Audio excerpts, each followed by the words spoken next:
আসসালামু আলাইকুম, কেমন আছেন সবাই? আজকের পর্বে আপনাদের সঙ্গে খুবই সুন্দর একটা ডিজাইন দিয়ে ব্লাউজ কাটিং এবং সেলাই শেয়ার করব। অর্থাৎ এখানে গলাতে খুব সুন্দর একটা কলার ডিজাইন শেয়ার করব। তো আপনারা সম্পূর্ণ ভিডিও জুড়ে আমার সঙ্গে থাকবেন এবং চ্যানেলটা এখনো সাবস্ক্রাইব করে না থাকলে অবশ্যই সাবস্ক্রাইব করে রাখবেন। এখানে একটা ব্লাউজের পিস নিয়ে নিয়েছি। ডিজিটাল প্রিন্টের যে শাড়িগুলো থাকে সেই শাড়ি থেকেই এই পিসটা নিয়েছি, আর একটু লেস নিয়েছি হাতাতে ডিজাইন করার জন্য। এখন ফার্স্টেই হচ্ছে আমি ব্লাউজের পেছনের পার্টটা কাটিং করে নিব। তার জন্য মেজারমেন্টগুলো নিয়ে নিচ্ছি, আর কোথায় কত মেজারমেন্ট নিয়েছি সেটা নিশ্চয়ই আপনারা দেখে নিয়েছেন। আর এটা হবে 30 সাইজের একটা ব্লাউজ, অর্থাৎ 30 বডি, এবং এই ব্লাউজটার লম্বা হবে হচ্ছে আমার 14 ইঞ্চি। তো সেই অনুযায়ী কিন্তু আমি এখানে মাপগুলা নিয়ে নিয়েছি, আর কোমরের দিকে আমার হবে হচ্ছে 24 ইঞ্চি। সেই অনুযায়ী মাপগুলা নিয়ে আমি এখানে ব্লাউজটা কাটিং করে নিলাম। আর এখানে কিন্তু আমি শুধুমাত্র নিচের দিকে হচ্ছে টেকিনের জন্য 1 ইঞ্চি এক্সট্রা নিয়েছি, আর সাইডে আমি 1.5 ইঞ্চি পরিমাণ এক্সট্রা রেখেছি সেলাই মার্জিন রাখার জন্য। তো এভাবে করে কিন্তু আমি ড্রয়িং করে কাটিং করে নিয়েছি পেছনের পার্টটা। আর এই যে সেলাইয়ের জায়গাগুলো আমি একটু চিহ্ন করে নিলাম যাতে পরবর্তীতে আমার সুবিধা হয়। আর গলার চওড়া নিয়েছি 3 ইঞ্চি। এখন আমি এখান থেকে পেছনের পার্টটা রেখে সামনের পার্টটা কাটিং করে নিচ্ছি। দেখুন সাইডে বোতাম প্লেটের জন্য একটু জায়গা রেখেছি, আর উপর দিকে 1 ইঞ্চি বেশি নিতে হবে এবং নিচের দিকেও 1 ইঞ্চি বেশি নিতে হবে, নিয়ে কাটিং করে ফেলতে হবে। এই যে আমি কাটিং করে নিয়েছি। মাঝখান দিয়ে জোড়াটা ছিল, জোড়াটা আমি কেটে আলাদা করে নিয়েছি। এখন পেছন পার্টের গলাটা আমি 1/2 ইঞ্চি পরিমাণ রাউন্ড করে কাটিং করে নিচ্ছি, যেহেতু আমরা এখানে একটা ভি কলার তৈরি করব। তো সেজন্য কিন্তু এভাবে কাটিং করে নিতে হবে। এরপর সামনের পাটের গলার অংশটা কাটিং করব। সামনের পাটের গলার লম্বা আমি রাখছি 6 ইঞ্চিতে। এরপর হচ্ছে এখান থেকে ভি গলার একটা শেপ দিয়ে দিচ্ছি। আপনারা কিন্তু সম্পূর্ণ ভিডিওটা দেখলে এই ইউনিক একটা গলার ডিজাইন শিখে নিতে পারবেন। একদমই নতুন কিন্তু এই ডিজাইনটা। তো দেখুন এই যে আমি গলাটা কাটিং করে নিয়েছি ব্লাউজের। এরপর হচ্ছে হাতার যে তালপাটের অংশটা সেটা কাটিং করে নিচ্ছি। হালকা একটু রাউন্ড করে দিয়েছি ভেতরের দিকে, অর্থাৎ 1/2 ইঞ্চি পরিমাণ। এটা কাটিং করে নিলে ব্লাউজের হাতার ওখানের ফিটিংসটা ভালো আসে এবং কাপড়টাও এক্সট্রা থাকে না। এরপর একটা পার্ট নিয়ে নিলাম, এখান থেকে টেকিনের মাপগুলা নিয়ে নিচ্ছি। দেখুন 9 ইঞ্চিতে নিয়ে নিলাম উপরের দিক দিয়ে, আর এই দিক দিয়ে সেলাইয়ের মার্জিনটা বাদ দিয়ে তারপর হচ্ছে 3.5 ইঞ্চিতে দিয়ে মিডলটা বের করে নিলাম। এখন এখান থেকে নিচের দিক থেকে একটা টেকিন দিলাম, সাইড দিয়ে একটা দিলাম, এই সাইড দিয়ে একটা, ওই সাইড দিয়ে একটা, এবং আর্মহোলের ওখান থেকে টোটাল 4টা টেকিন দিয়ে নিলাম। আর প্রত্যেকটা টেকিনের দূরত্ব মিডিলের যে পয়েন্টটা রেখেছি সেটা থেকে 1.5 ইঞ্চি দূরে রেখেছি। এরপর টেকিনের জন্য দাগ দিয়ে নিলাম। এখন এই পার্টটার উপর হচ্ছে আমরা অন্য আরেকটা পার্ট রেখে ছাপ দিয়ে নিব। ছাপ দিয়ে তারপর ড্রয়িংটা গাঢ় করে নিব। তো এভাবে করে নিলে কিন্তু অনেকটা সহজভাবে এবং অ্যাকুরেট হয় দুইটা সাইডে। এই যে দেখুন ছাপটা যখন হালকা করে উঠেছে তখন হচ্ছে ওইটার উপর দিয়ে গাঢ় করে চক দিয়ে দাগ দিয়ে নিচ্ছি। এই তো আমার দাগ দিয়ে নেওয়া হয়ে গিয়েছে। এখন হচ্ছে আমরা হাতাটা কাটিং করে নিব। আমাদের এই পার্টটা কমপ্লিট। এক্সট্রা যে কাপড়টা ছিল অর্থাৎ পায়ের যে অংশটা ছিল এখান থেকে আমি হাতাটা কাটিং করে নিচ্ছি। হাতার লম্বা আমার এখানে থাকবে 8 ইঞ্চি, তো আমি এখান থেকে 10 ইঞ্চি নিয়ে নিলাম সেলাই মার্জিন ধরে, আর 7.5 ইঞ্চি চওড়াতে আছে। এরপর 3 ইঞ্চি ডাউন করে হাতার শেপটা দিয়ে দিলাম। আর এখান থেকে আমার থাকবে হচ্ছে 4.5 ইঞ্চি, আর 1.5 ইঞ্চি নিয়ে নিয়েছি আমি এক্সট্রা সেলাই মার্জিন। এরপর কাটিং করে নিলাম। আর এখানে যে পাড়ের অংশটা এটা খুবই কম ছিল, এই কারণে পেছন পাটে পাড়ের অংশটা আসেনি, শুধুমাত্র হাতার অংশেই এসেছে। তো এই যে হাতাটা কাটিং করা কমপ্লিট হয়ে গিয়েছে। এখন হাতার কাপড়টা খুলে নিয়ে একটা সাইড থেকে তালপাটের অংশ কেটে নিচ্ছি। এই তালপাটের অংশটা কিন্তু সামনের সাইডে জয়েন্ট হবে। তো এই যে আর এখানে চিহ্ন দিয়ে নিলাম যাতে জয়েন্ট করার সময় কোনো রকম ভুল না হয়। এখন আমরা হচ্ছে টেকিনগুলা দিয়ে নিব। ফার্স্টে পেছন পাটের টেকিন দিয়ে নিব, তার জন্য 4 ইঞ্চি মেপে নিলাম। আর এদিক দিয়ে আমি 6 ইঞ্চিতে রাখবো উপরের দিকে টেকিনের সেলাইটা। এই কারণে 6 ইঞ্চি মেপে তারপর হচ্ছে এখান থেকে 1/2 ইঞ্চি ধরে টেকিন দিয়ে নিচ্ছি। নিচের দিকে কিন্তু আমি টেকিনের জন্য 1 ইঞ্চি কাপড় এক্সট্রা রেখেছিলাম আমার মেজারমেন্ট বাদ দিয়ে। তো সেই অনুযায়ী কিন্তু এখন আমি এখান থেকে 1/2 ইঞ্চি কাপড় নিয়ে টেকিন দিয়ে নিচ্ছি। এই যে এভাবে করে কিন্তু সবগুলা পার্টের যে টেকিন রেডি করেছিলাম সেই টেকিনগুলা দিয়ে নিতে হবে। আর প্রত্যেকটা টেকিনই কিন্তু আমি 1/2 ইঞ্চি ধরে তারপর দিয়ে নিচ্ছি। এই যে আর লাস্টে এবং ফার্স্টে দুই সময়ে কিন্তু এখানে ব্যাক স্টিচ দিতে হবে, যেহেতু একটা করে টেকিনে সেলাই দিচ্ছি, ব্যাক স্টিচ না দিলে কিন্তু খুলে যাবে।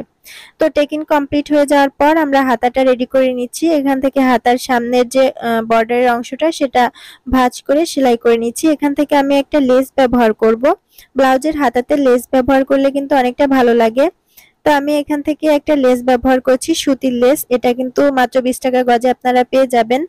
এখানে 1 গজ লেস কিন্তু লাগে না, হাফ গজ মতো লেস হলেই 2টা হাতা কমপ্লিট হয়ে যায়। আর যদি একটু হেলদি হয়ে থাকে সেক্ষেত্রে আরেকটু বেশি লাগে। তো এই যে লেসটা আমি কিন্তু সোজা সাইড দিয়ে লাগিয়ে নিচ্ছি, অর্থাৎ উল্টা সাইডে সেলাই করে নিচ্ছি, সোজা সাইডে কিন্তু সেলাইটা হচ্ছে। এই তো লেসটা কিন্তু আমার লাগিয়ে নেওয়া কমপ্লিট হয়ে গিয়েছে এভাবে করে। এরপর হচ্ছে আমরা এখান থেকে শোল্ডারটা জয়েন্ট করে নিচ্ছি। সামনের পার্টটা এবং পেছনের পার্টের টেকিনগুলো কমপ্লিট হয়ে যাওয়ার পর শোল্ডারটা জয়েন্ট করে নিতে হবে।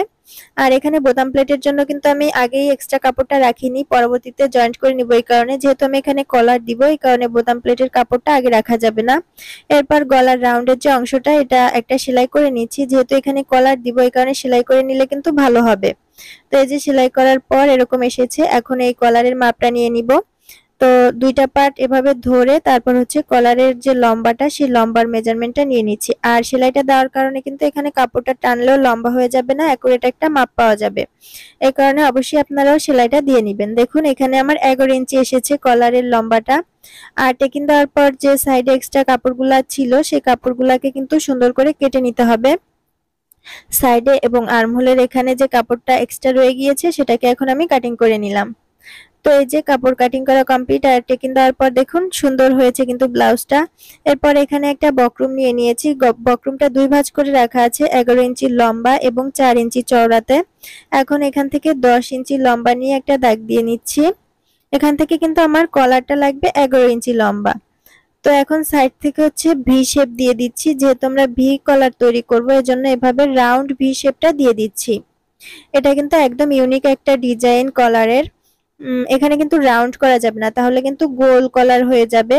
অবশ্যই ভি শেপ দিতে হবে। এরপর কলারটা চওড়া আমি 1 ইঞ্চি রাখবো, সেই 1 ইঞ্চি নিয়ে তারপর হচ্ছে সুন্দর করে একটা দাগ দিয়ে নিচ্ছি। এই যে 1 ইঞ্চি নিয়ে হচ্ছে আমি দাগ দিয়ে নিয়েছি। আর এখন হচ্ছে 11 ইঞ্চি মেপে নিচ্ছি। 11 ইঞ্চি মেপে এই যে দাগ দিয়ে দিলাম। এক্সট্রা যেটুকু আছে এটুকু আমরা কাটিং করব না, কলারটা অ্যাডজাস্ট করার পর, অর্থাৎ সেলাই করার পর তারপর কাটিং করব। তো এরপর হচ্ছে সাইডে যে 1 ইঞ্চি দাগ দিয়েছিলাম, সেটা সুন্দর করে দাগ দিয়ে নিলাম। এখন এটা কাটিং করে নিব দাগ অনুযায়ী। তো এই কলারটা তৈরি করা কিন্তু খুব একটা বেশি কঠিন না, অনেকটা সহজই আছে বলা যায়, যেহেতু এখানে মাপঝোপের ব্যাপারটা অনেকটা সহজ। তো আপনারা অবশ্যই ট্রাই করে দেখতে পারেন, ড্রেসে তৈরি করলেও কিন্তু ভালো লাগবে। এরপর কলারটা এক্সট্রা যে কাপড়টা ছিল, সেই কাপড়ের উপর পিন আপ করে এভাবে লাগিয়ে নিয়েছি। এখানে আমার ব্লাউজ কাটিং করার পর কিন্তু বেশি একটা কাপড় নেই, যতটুকু আছে এটা দিয়ে শুধু কলারের একটা পার্টই আমার তৈরি করা যাবে, আর একটা পার্ট আমার অন্য কাপড় দিয়ে তৈরি করতে হবে। ব্লাউজের পিচে কিন্তু বেশি একটা কাপড় থাকে না, অল্প পরিমাণ কাপড় থাকে। এই যে আর এক্সট্রা এই যে কাপড়টা, এটা দিয়ে আমরা হচ্ছে বোতাম প্লেটের জন্য কেটে নিব, এই কারণে রেখে দিলাম। আর এখন এখান থেকে এক্সট্রা একটা কাপড় নিয়ে আরেকটা পার্ট কেটে নিয়েছি কলারের জন্য। এখন কলারটা সেলাই করে নিচ্ছি। ফার্স্টে হচ্ছে বক্রমটা সেলাই করে লাগিয়ে নিচ্ছি। এটা যেহেতু পেপার পেস্টিং না, এই কারণে হচ্ছে একটা বড় সেলাই দিয়ে তারপর হচ্ছে বক্রমটা লাগিয়ে নিচ্ছি, যাতে করে নাড়াচাড়া করতে না পারে, কাজগুলো সুন্দরভাবে করতে পারি। এই যে এরপর হচ্ছে অন্য যে কাপড়টা রেখেছিলাম, সেই কাপড়টা নিচের দিকে রেখে তারপর যে সাইডের অংশটা, অর্থাৎ মাঝখানে যে অংশটা বন্ধ থাকবে, ওই অংশটা সেলাই করে নিচ্ছি। এরপর এই যে ছোট ছোট করে কাট লাগিয়ে নিচ্ছি। কাট লাগিয়ে নেওয়ার পর এটাকে উল্টে নিতে হবে। এই যে সুন্দর করে উল্টে নিলাম। উল্টে নেওয়ার পর সাইড থেকে একটা সুন্দর করে চাপ সেলাই দিয়ে নিতে হবে। এতে করে কলারটা সুন্দরভাবে সেট হয়ে থাকবে, আর নাড়াচাড়া করতে পারবে না, এবং ফিনিশিংটাও কিন্তু অনেকটা ভালো আসবে। তো অল্প একটু জায়গা ফাঁকা রেখে আমি চাপ সেলাই দিয়ে নিয়েছি। এরপর সাইড থেকে এভাবে বক্রম অনুযায়ী আমি কাপড়টাকে চক দিয়ে দাগ দিয়ে তারপর অল্প একটু মার্জিন রেখে কেটে নিয়েছি। আর মিডলেও চিহ্ন করে নিয়েছি। এখন হচ্ছে ব্লাউজের সঙ্গে লাগিয়ে নিচ্ছি। ব্লাউজের উল্টো সাইড থেকে হচ্ছে আমি এই কলারের কাপড়টা সেলাই করে নিচ্ছি। উল্টা সাইড থেকে সেলাই করে এটাকে উল্টে আমি হচ্ছে সোজা সাইডে নিয়ে আসব। যেহেতু আমার এখানে একটা সাইড হচ্ছে অন্য কালারের কাপড় ব্যবহার করেছি, আর আরেকটা সাইড হচ্ছে ব্লাউজের কাপড়, এই কারণে কিন্তু এটা অবশ্যই খেয়াল রাখতে হবে। বক্রমের যে সাইডটা, ওই সাইডে হচ্ছে ব্লাউজের প্রিন্টের কাপড়টা ব্যবহার করেছি। প্রিন্টের কাপড়টা কিন্তু আমার সোজা সাইডে রাখতে হবে। আর উল্টা সাইডের অংশ যেহেতু এটা দেখা যাবে না, এতে কোনো সমস্যা হবে না। তাই যে কোনো কালারের কাপড় কিন্তু এখানে লাগিয়ে ব্লাউজটা সেলাই করে নেওয়া যাবে। আর যদি বেশি পরিমাণ কাপড় থাকে তাহলে তো সেটা দিয়েই করে নেওয়া যাবে। এই যে দেখুন আমার একটা সাইড সেলাই করা কমপ্লিট, একইভাবে আরেকটা সাইডও সেলাই করে নিয়েছি। এখন হচ্ছে এই যে সাইড দিয়ে অল্প একটু যে কাপড়টা রেখেছিলাম বক্রমের, এটাকে একটা সেলাই দিয়ে নিচ্ছি এভাবে মুড়িয়ে, এতে করে আমার সেলাই করার সময় সুবিধা হবে। তো এই যে সেলাই করা শেষ। এবার এটাকে উল্টিয়ে সোজা সাইডে নিয়ে এসে চাপ সেলাই দিয়ে দিব। আর সেলাইটা আমি মাঝখান দিয়েই শুরু করছি, যাতে দুই সাইডে সমানভাবে দিতে পারি। আপনারা চাইলে এক সাইড দিয়েও করতে পারেন, তবে মাঝখান দিয়ে করলে ফিনিশিংটা ভালো আসে। এই যে আমি মাঝখান দিয়ে সুন্দর করে ধরে ধরে তারপর সেলাইটা দিয়ে নিচ্ছি। আর আপনাদেরকে এখানে আমি একটা সাইড সেলাই করে দেখিয়েছি, যেহেতু ভিডিওটা অনেক বেশি বড় হয়েছে এই কারণে একটা সাইড দেখিয়েছি, যাতে আপনারা বুঝতে পারেন। আর কেউ যদি না বুঝে থাকেন অবশ্যই কমেন্টস করে জানাবেন, আমি কমেন্টসের মাধ্যমে আপনাদের বুঝিয়ে দেওয়ার চেষ্টা করব। এরপর কলারের এক্সট্রা কাপড়টা আমি কেটে নিয়েছি, আর যে বড় সেলাইটা দিয়ে সেট করে রেখেছিলাম সেই সেলাইটাও খুলে নিয়েছি। এখন এখান থেকে বোতাম প্লেটটা রেডি করে নিচ্ছি। বোতাম প্লেটের জন্য আমি এখানে 2 ইঞ্চি করে চওড়া কাপড় রেখেছি। এখন এটাকে যে বাম সাইডের অংশটা সেটা উল্টা সাইড থেকে সেলাই করে সোজা সাইডে নিয়ে আসছি, আর উপর থেকে একটা চাপ সেলাই দিয়ে নিলাম। এখন এটাকে অল্প একটু মুড়িয়ে তারপর হচ্ছে এটার উপর 1 ইঞ্চি পরিমাণ রেখে ভাঁজ করে সেলাই করে নিব। এই দিকটা একটু এক্সট্রা রেখেছি এইভাবে মুড়িয়ে দেওয়ার জন্য। এই যে একটু খেয়াল করে দেখবেন, তাহলেই বুঝতে পারবেন। এরপর এইখান দিয়ে এভাবে করে সেলাই করে নিতে হবে, কলারের উপর দিয়ে সেলাই করতে হবে। এই কারণে কিন্তু কলারে এক্সট্রা কাপড়টা রেখেছিলাম, সেলাই করার পর বাকিটা কেটে ফেলেছি। যেহেতু এভাবে মুড়িয়ে সেলাই করবো এর জন্য কেটে ফেললেও কিন্তু কোনো সমস্যা হয়নি। এই যে একটা সাইড সেলাই করা হয়ে গিয়েছে বাম সাইডের অংশটা। এবার ডান সাইডের অংশটা আমি সেলাই করে নিচ্ছি। ডান সাইডের অংশটা সোজা সাইড থেকে সেলাই করে তারপর হচ্ছে আমি উল্টা সাইডে ভাঁজ করে দিব। এই যে এটাও সেম একইভাবে এভাবে মুড়িয়ে তারপর সেলাই করে নিতে হবে। আর এটাতে 1 ইঞ্চি পরিমাণ ভাঁজ করে সেলাই করেছি, আর ওটাতে তো 1/2 ইঞ্চি ভাঁজ করে সেলাই করেছিলাম। এই যে আপনারা জাস্ট একটু খেয়াল করলেই বুঝতে পারবেন, এগুলা তো দেখানোর কিছু নেই। এমনি নরমাল ব্লাউজে আমরা যেভাবে করি ওভাবে করতে হবে। কলারটা হচ্ছে মেইন ছিল। তো আশা করছি আপনারা কলারের ডিজাইনটা বুঝতে পেরেছেন। এই যে এখন এখান থেকে আমি ফিটিং সেলাইটাও দিয়ে নিচ্ছি, সাইড থেকে ফিটিং সেলাইটা দেওয়ার পর হচ্ছে আমরা হাতাটাও সেলাই করে নিব। আর নিচের দিকে আমার একটুখানি কম বেশি হয়েছে, এটা আমি পরবর্তীতে কেটে অ্যাডজাস্ট করে নিব। এতে কিন্তু কোনো সমস্যা হবে না, ব্লাউজের লম্বা কিন্তু কম বেশি হয়ে যাবে না, অ্যাকুরেটই থাকবে। আর এরপর নিচের দিকে আমি এই যে এক্সট্রা কাপড়টা জয়েন্ট করে নিচ্ছি। আমার এখানে ব্লাউজের কাপড় আর ছিল না, এই কারণে অন্য কালারের কাপড়টা দিয়ে জয়েন্ট করে নিচ্ছি। আর এখান থেকে আপনারা চাইলে হাতের সেলাই ব্যবহার করতে পারেন, ব্লাউজে কিন্তু হাতের সেলাই দেওয়া হয়। আমি যেহেতু বাসায় ব্যবহার করার জন্য ব্লাউজটা তৈরি করেছি এই কারণে আর হাতের সেলাই দেইনি, একবারে মেশিনের সেলাইটা দিয়ে নিয়েছি। হাতের সেলাই দিলে অনেক সময় দেখা যায় যে খুলে যায়, এই কারণে আমি বেশিরভাগ সময় মেশিনের সেলাইটা দিয়ে করে থাকি। এরপর এই যে হাতাটা ফিটিং সেলাই দিয়ে নিচ্ছি, আর্মহোলের মাপটা নিয়ে, আর্মহোলের রাউন্ডে যে মাপটা থাকবে ওই মাপ নিয়ে তারপর ফিটিং সেলাইটা কিন্তু দিয়ে নিতে হবে, তাহলে অ্যাকুরেট হবে।